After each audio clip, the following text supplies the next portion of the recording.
آدم کول شریف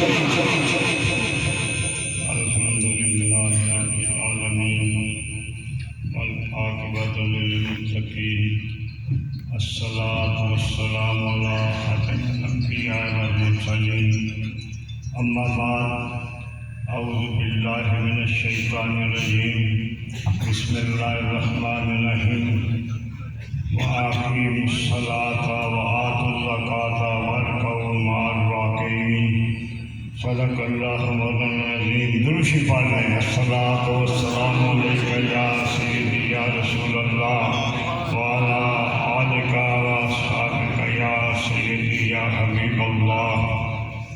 تو زندہ ہے واللہ، تو زندہ ہے واللہ، میرے چشم عالم سے چھپ جانے والے، حرم کی زمین اور قدم رکھ کے چلنا، ارے سر کا موقع ہے ہو جانے والے. تذکرہ رہتا ہے صبح و شام زندہ پیر کا، اب وظیفہ ہو گیا ہے نام زندہ پیر کا. اولیاء دار میں پائیں گے اونچا مرتبہ، روز معاشر دیکھنا اکرام زندہ پیر کا.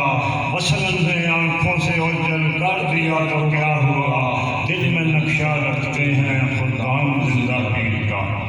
اور میں اپنے بارے میں کہتا ہوں، مجھے کون جانتا تھا تیری دوستی سے پہلے، مجھے کون جانتا تھا تیری دوستی سے پہلے، تیرے عشق نے بنا دی میری زندگی فسانہ.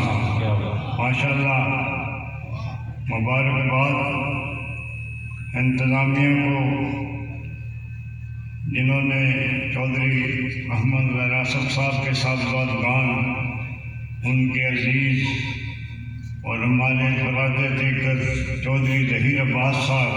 ماشاءاللہ یہ تو گنگول شریف کے دیوانے ہیں. یہ تو گنگول شریف میں انہوں نے ہر چیز فدا کی ہوئی ہے، قربان کی ہوئی ہے. ایسے ہی نہیں مچلتے، دل میں کچھ ہوتا ہے تو بندہ مچلتا ہے. انہوں نے محفل سجائی، اور اس کو میں کل بھی خالد صاحب عرض کر رہا تھا کہ ہماری کوئی بھی محفل ہو نا، اس کا عنوان ہوتا ہے محفل میلاد مصطفیٰ صلی اللہ علیہ وسلم. محفل میلاد مصطفیٰ صلی اللہ علیہ وسلم. وجہ کیا ہے کہ ہم حضرت پیر کرم شاہ صاحب الازہری رحمۃ اللہ علیہ آپ فرماتے ہیں کہ اللہ نے جتنی ہمیں نعمتیں دی ہیں نا، ہم ان کا کبھی شکر ادا نہیں کر سکتے، لیکن اگر ہم کوشش کریں، کوشش تو کرنی چاہیے، کوشش کریں تو اس سے بڑھ کے شکر ادا کرنے کا اور کوئی طریقہ نہیں کہ حضور کی میلاد کی محفل سجایا. سبحان اللہ. ایک بزرگ سے نا، وہ کسی کے پاس نہیں جاتے تھے، اپنی گودڑی میں مست سے، اپنی کٹیا میں مست سے.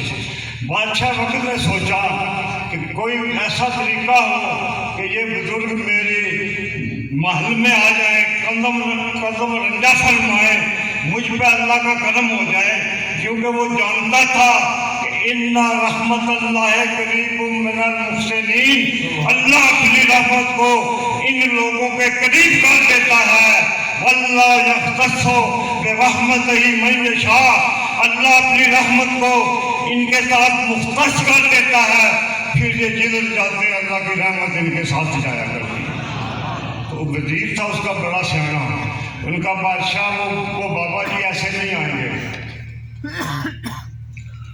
کیونکہ انہوں نے اللہ کے ساتھ رو لگائی ہوئی ہے، اس کے محبوب کے ساتھ رو لگائی ہوئی ہے.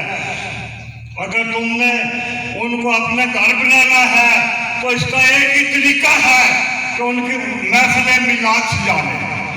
اپنے محل میں محفل میلاد سجا اور بابا جی کو جا کے عرض کر حضور میلاد کی محفل ہے، آپ نے قدم رنجا فرمائے تشریف لے آئے.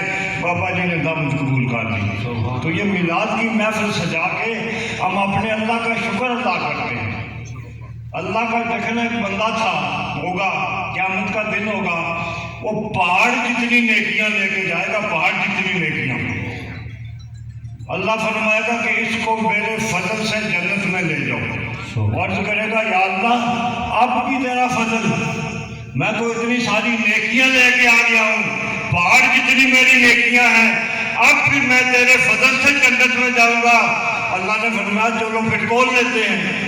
اللہ نے فرمایا کہ ایک پلڑے میں اس کی زندگی کی ساری نیکیاں رکھو، ایک پلڑے میں صرف اس کی ایک آنکھ کا ایک رکھ دو۔ جب رکھا گیا نا تو نیکیاں اوپر چلی گئی، وہ آنکھ والا پلڑا نیچے چلا گیا۔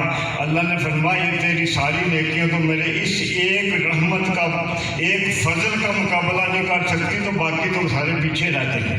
تو اللہ نے ہمیں حکم دیا وَآتِمُوا الصَّلَاةَ وَآتُوا الزَّكَاةَ وَارْكَعُوا مَعَ الرَّاكِعِينَ۔ نماز فرض ہے، زکوٰۃ دینا بھی واجب ہے، لیکن یاد رکھو یہ اللہ نے ہمیں حکم تو دے دیا کہ رکوع کرنے والوں کے ساتھ رکوع کرو، سجدے کرنے والوں کے ساتھ سجدہ کرو، لیکن اللہ نے نہ کبھی رکوع کیا ہے نہ کبھی سجدہ کیا ہے۔ اللہ نے ہمیں فرمایا کہ یا ایھا الذین آمنوا کتب علیکم الصیام کما کتب علی الذین من قبلکم لعلکم تتقون۔ اے ایمان والو، میں نے تم پہ روزے فرض کر دیے ہیں جیسے تم سے پہلوں پہ فرض کیے، لیکن اللہ نے کبھی روزہ نہیں رکھا، اللہ نے کبھی سحری نہیں کھائی، اللہ نے کبھی افطاری نہیں کی۔ اللہ نے حکم دیا ومن حج البیت من استطاع الیہ سبیلا، اگر تمہیں اللہ استطاعت دے، طاقت دے تو میرے گھر کا حج کرو، اس کا طواف کرو۔ اللہ نے کبھی حج نہیں کیا، طواف نہیں کیا، صفا مروہ کی دوڑ نہیں کی، اجر اسود کو نہیں چوما، عرفات میں وقوف نہیں کیا، مزدلفہ میں رات نہیں گزاری۔ ارے اللہ نے حکم دیے یہ ساری چیزیں فرض ہیں، لیکن اللہ نے کچھ نہیں کیا، تو پھر یہ ماننا پڑے گا